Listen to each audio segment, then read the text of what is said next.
상위권으로 상승하라 상상국어 우리 친구들 반갑습니다. 상상국어 상상쌤입니다.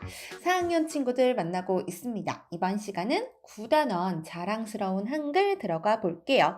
그래요, 우리의 글자 한글 정말 자랑스럽습니다. 그냥 생각해봐도 그 자기만의 고유한 문자를 가진 나라나 민족은 얼마 안 돼요. 근데 우리는 가지고 있는 거죠. 우리나라 인구를 뭐 남북한 총 합해도 채 1억이 되지 않는데도 불구하고 이렇게 자기만의 문자를 가지고 있고, 또 이렇게 문자를 언제 어떻게 누가 왜 만들었는가라고 하는 것을 또 다 알고 있고 기록으로 남아 있고, 이건 정말 놀라운 일이에요, 우리 친구들. 혹시 잘 몰랐던 친구들이 있다면 이제 9단원 내용을 살펴보고 나면 더 그런 생각이 많이 들게 될 겁니다. 자, 그래서 오늘 자랑스러운 한글에서 앞부분 내용 같이 살펴보도록 하겠습니다. 그 문자라고 하는 게 왜 필요한가? 그리고 한글은 도대체 세종대왕이 왜 만들었을까? 어떤 과정을 거쳐 만들었을까와 관련된 내용을 살펴봅니다. 자, 오늘의 핵심어 만나봐야겠죠? 그래요, 눈치 빠른 친구들은 알았을 겁니다. 오늘의 핵심어는 훈민정음입니다. 훈민정음은 뭐고 한글은 뭐죠? 사실 세종대왕이 이제 글을 만들었을 때, 글자를 만들었을 때, 그때 이름은 훈민정음이었어요. 그러니까 한글이라는 이름은 그때는 없었죠. 그러다가 세월이 한참 지나고 나서 주시경 선생님, 한글학자 주시경 선생님이 처음으로 한글이라는 이름을 만들었다고 해요. 한은 크다라는 뜻이고 글은 말 그대로 글, 그래서 큰 글 이런 뜻을 가지고 있습니다. 자, 그러면 오늘의 핵심어는 훈민정음이에요. 세종대왕이 만들었을 당시의 이름 훈민정음. 그 글자의 뜻을 그대로 풀이하면 이렇습니다. 백성을 가르치는 바른 소리라는 거죠. 1443년에 세종대왕이 만든 우리나라 문자를 이르는 말입니다. 백성을 가르치는 바른 소리다. 그러니까 글자의 이름에서도 백성이라는 말이 가장 먼저 등장을 하고, 또 바른 소리, 소리라는 거죠. 소리를 쓴 것, 그러니까 소리를 표기한 것이 바로 우리 문자 한글 훈민정음이에요. 자, 핵심어와 관련된 오늘의 개념 만나보겠습니다. 오늘의 개념은 매우 간단해요. 문자가 필요한 까닭입니다. 자, 사람은 누구나 말을 할 수 있어요. 이게 이제 인간이 동물하고 다른 또 가지고 있는 특징이기도 하죠. 근데 말이라고 하는 것은 그래서 인간이 가지고 있는 특징이라고 한다면 문자는 그렇지 않습니다. 문자는 그러니까 인류가 이 세상에 처음 언제부터 생겼냐라고 생각하면 한 200만 년 전쯤이라고 봐요. 그런데 문자는 사실 5,000년의 역사 정도밖에는 가지고 있지 않아요. 그러니까 사실 인류가 문자 없이 생활한 것이 문자가 있고 문자를 가지고 생활한 시기보다 훨씬 더 길죠. 그러니까 문자 없이 생활을 하다가 어느 날 문자를 발명을 하게 된 거예요. 그러면 왜 발명을 했을까? 애초부터 있었던 것이 아니라면 분명히 뭔가 필요가 있었기 때문에 만들게 된 거라는 거죠. 자, 그래서 오늘의 핵심 개념은 문자가 필요한 까닭입니다. 첫 번째, 문자가 없으면 정확하게 기록을 하지 못하죠. 두 번째, 문자로 생각을 표현하면 더 자세히 나타낼 수 있습니다. 자, 우리가 지금 사용하고 있는 문자가 어느 날 갑자기 싹 사라진다고 생각을 해보면 우리 듣는 교과서는 할 수 있겠다, 그쵸? 우리 친구들한테 선생님이 들려주니까. 그런데 우리 친구들 듣는 교과서를 듣기 위해서 앱에도 접속을 하고 거기서 어디로 가라고 하는 것들이 다 문자로 표기가 되어 있단 말이에요. 근데 이 문자가 없으면 이와 같은 것을 어떻게 하냔 말이죠. 여러분의 이름을 쓸 수도 없을 거예요, 문자가 없다면. 그죠? 그런데 정말 이런 시기가 있었다는 거죠. 문자가 없었던 시절이 꽤 길었다는 겁니다. 사실 문자를 발명하게 된 것보다 문자 없이 생활한 시절이 훨씬 더 길었다는 것. 자, 그렇다면 이와 같은 핵심 개념과 관련된 교과서 활동 만나볼게요. 자, 첫 번째 교과서 활동 준비 부분입니다. 문자가 필요한 까닭 알기. 자, 문자가 없었을 때가 있었다고 했어요. 그쵸? 사실은 인류가 지구상에 존재를 하고 문자를 가지고 생활한 시절보다 문자가 없이 생활한 시절이 많았다고 했습니다. 그렇다면 문자가 없었을 때는 우리 생각을 어떻게 적었을까요? 여러분, 사실 생각이라고 하는 것은 눈에 보이지 않아요. 그쵸? 이 생각을 표현하는 수단이 바로 말 또는 글인데, 문자인데, 자, 우리 교과서안에 보시면 울주 대곡리 반구대 암각화. 이건 우리나라에 있는 거죠. 국보 제285호네요. 바위면에 여러 동물과 사람의 모습, 물고기를 잡는 모습, 사냥하는 모습 이런 것들이 표현되어 있어요. 아르헨티나로 가면 리오 핀투라스 암각화가 있습니다. 역시 암각화가 있어요. 아르헨티나 파타고니아 지역에 있는 암각화인데 손 모양, 뭐 사냥 장면, 동물을 묘사한 그림 이런 것들이 그려져 있고요. 스페인으로 가면 알타미라 동굴 벽화가 있습니다. 1879년에 발견된 구석기 시대에 그려진 동굴 벽화예요. 역시 뭐 들소나 사슴이나 말과 같은 동물들 그려져 있어요. 이 구석기 시대 사람들이 이제 동물들을 벽화로 남겨서 이렇게 보관을 하면 그 동물을 잡을 수 있다고 믿었던 그것이 아닐까 이렇게 생각을 해볼 수가 있는 거죠. 자, 이와 같은 사진들에 있는 그림들 살펴보시면 문자가 없었던 시절에 사람들이 생각한 것이나 기억하고 싶은 말을 큰 바위나 벽에 그림을 그리거나 새겨놨다라는 것을 알 수가 있습니다. 이것을 통해서 살펴보면 그 옛날 사람들, 문자가 없을 시절의 사람들도 없었던 때의 사람들도 뭔가를 남기고 싶어 했던 거죠. 기록을. 근데 문자가 없으니까 이제 할 수 있는 것이 그림이에요. 예를 들어 오늘 아침에 태양이 떴는데 일식으로 가려진 거예요. 그러면 이거를 일식이다. 지금 같으면 일식이 일어났다. 이렇게 글자로 쓰는데 옛날엔 그런 게 없으면 그림으로 표현을 했다는 거죠. 자, 이렇게 문자가 없었을 때는 아마 그림을 그려서 남겨두지 않았을까? 또는 이제 뭐 상황을 간단한 그림으로 그려두지 않았을까? 또는 어떤 기호를 만드는 거예요. 우리 이 기호는 태양을 나타내는 기호야. 이렇게 서로 약속한 기호로 표현하지 않았을까인데, 그러면 우리도 그때로 돌아가서 한번 해보죠. 자신만의 그림 문자를 만들어 보는 거예요. 근데 이걸 해보면 여러분 알 거예요. 상당히 불편합니다. 그러니까 같은 내용을 글자로 쓰는 것보다 그림으로 표현을 하는 게 상당히 어려워요. 왜냐면 어떤 그림으로 표현할지 생각하는 게 힘들거든요. 뭐 집이나 자동차, 나무 이렇게 형태가 있는 것은 쉽게 그림으로 그 형태를 그리면 된다지만 뭐 우정이라든가 민주주의 이런 거 어떻게 우리 그림으로 표현할 거예요? 굉장히 어렵죠. 또 글자로 표현하면 그냥 간단히 집 하고 쓰면 되는데 그림으로 그리면 더 복잡합니다. 오래 걸린다는 거죠.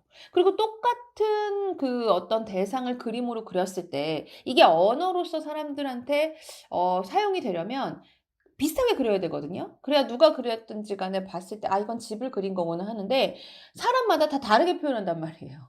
그러면 그려 놓은 걸 보더라도 '이게 뭐야? 뭘 그린 거야? 무슨 뜻이야?' 알 수가 없어요. 이렇게 같은 그림이라도 보는 사람에 따라 다르게 생각할 수 있고 또 그리는 사람에 따라 다르게 그릴 수 있기 때문에 그림으로 문자를 대체한다? 어려웠을 겁니다. 근데 사실 문자의 발명 이전에 분명히 사람들은 그림으로 먼저 표현을 했던 거죠. 근데 하다 보니까 이렇게 어려움이 생긴 거죠.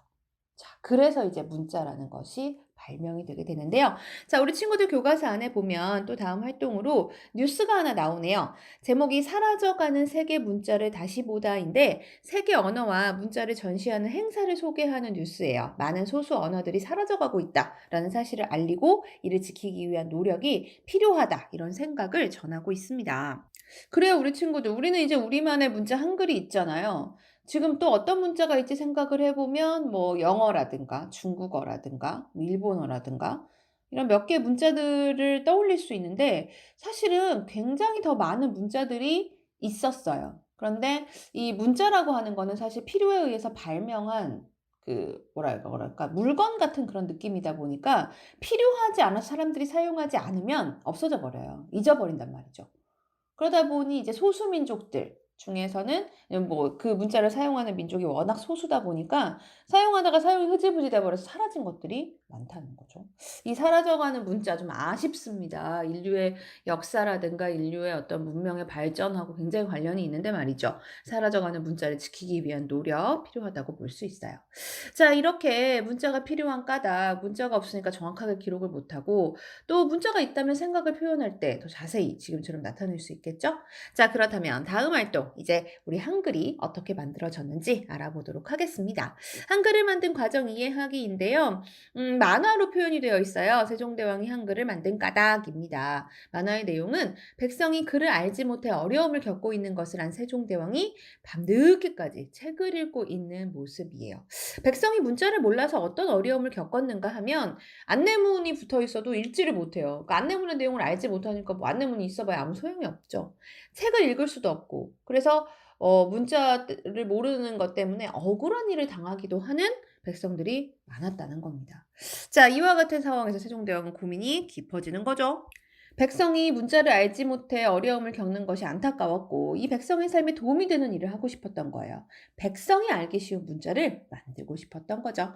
그래서 어디까지나 세종대왕의 머리에서 가장 중요하게 작용한 것은 문자의 발명에서 백성이었다는 것.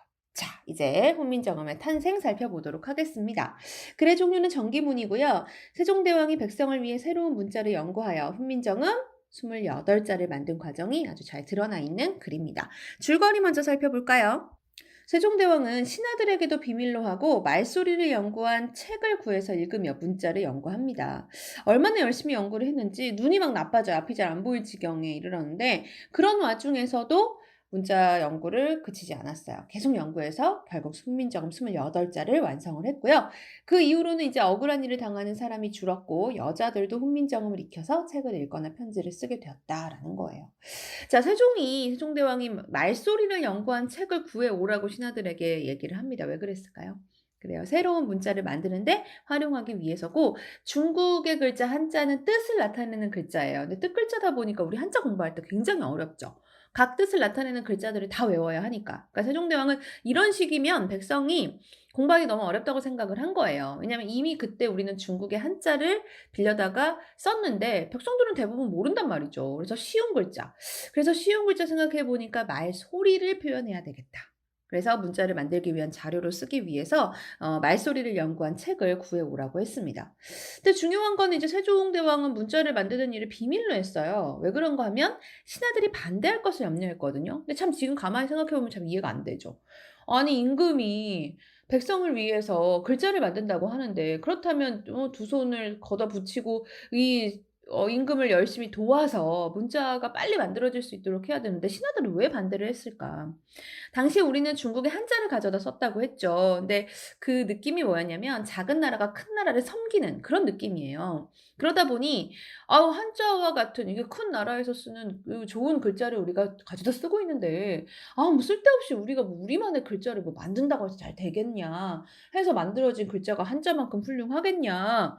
한자를 쓰는데 자부심을 느끼는 신하들이 많았다는 거예요. 그래서 새 문자를 원하지 않는 거죠. 세종대왕은 이와 같은 신하들의 반대를 다 일일이 설득해 가면서 문자를 만드는 것은 어려우니까 일단 만들고 나서 설득을 하자 이런 생각이었는지 일단 신하들에게 비밀로 붙이게 됩니다. 자, 이렇게 완성한 훈민정음을 익힌 백성의 삶 어땠나요? 글을 읽거나 쓸 수 있게 되었다는 거예요. 여자들 또한 책을 읽거나 편지를 쓸 수 있었다는 것이죠. 자, 여기까지 내용입니다. 오늘 배운 내용 후루룩 한번 정리를 해볼까요? 우선 문자를 왜 만들었는가라고 하는 그 까닭인데 문자가 없으면 정확하게 기록을 못하죠. 문자로 생각을 표현하면 더 자세하게 나타낼 수 있습니다. 그래서 우리나라에서는 세종대왕이 한글, 훈민정음을 창제를 하게 되는데요. 그 과정을 보시면 글을 읽지 못해 억울한 일을 당하는 백성이 많았어요. 우리말을 적을 우리 글자가 필요하다고 생각을 한 거죠. 말소리를 연구한 책을 구해 읽으며 문자를 연구했고 신하들의 반대를 피해 새로운 문자 만드는 일을 비밀에 붙였습니다. 눈이 나빠져도 문자 연구를 계속했고 결국 훈민정음 28자를 완성하게 되죠. 이때 이제 억울한 일을 당하는 사람도 줄어들고 한글로 책을 읽거나 편지를 쓰는 사람이 늘어났다고 합니다. 중요한 건 우리 친구들 훈민정음을 만들게 된 것이 세종대왕은 본인을 위해서 만든 게 아니라는 거예요. 세종대왕은 뭐 우리 역사에서도 굉장히 똑똑하고 지적이고 공부를 많이 하고 아는 게 많았던 그 대대표적인 임금입니다. 그러니까 본인은 한자로 뭐 표기하고 소통하고 신하들하고 소통하고 하는데 아무런 문제가 없었을 거예요. 근데 그 궁궐 안에만 있는 임금이 정말 궁궐 밖에 있는 백성들의 삶을 누구보다도 게다가 문자가 없어서 겪는 이 백성들의 어려움을 누구보다도 잘 알고 이것을 해결하기 위해서 노력을 했다는 것. 그리고 너무나 훌륭한 성과를 거두었다는 것. 왜냐하면 이렇게 만든 글자를 우리가 지금 600년이 넘은 지금도 글자로 사용을 하고 있고 앞으로도 우리나라가 없어지지 않는 한 계속해서 사용하게 될 거니까요. 그죠? 이런 면에서 진짜 생각하면 생각할수록 참 감사한 일이 아닐 수가 없습니다. 자, 우리 오늘의 퀴즈 만나봐야겠죠? 자, 오늘의 퀴즈는 빈칸에 들어갈 말을 우리 친구들이 맞춰보는 겁니다. 세종대왕은 누가 알기 쉬운 문자를 만들기 위해서 훈민정음을 만들었을까요? 누가? 누구를 위해서 만들었을까요? 정답은? 그렇습니다. 바로 백성이죠. 백성을 사랑하는 마음을 담아서 만든 우리 글자 한글입니다. 자, 오늘 내용은 여기까지예요. 그렇다면 백성을 위해 만든 우리 글자 한글이 이렇게 600년이 넘은 지금까지도 계속해서 우리가 사용하고 있고 세계 여러 언어학자들이 입을 모아 우수한 문자라고 칭찬하는 그 까닭은 무엇일까? 다음 시간에 이어서 만나보겠습니다.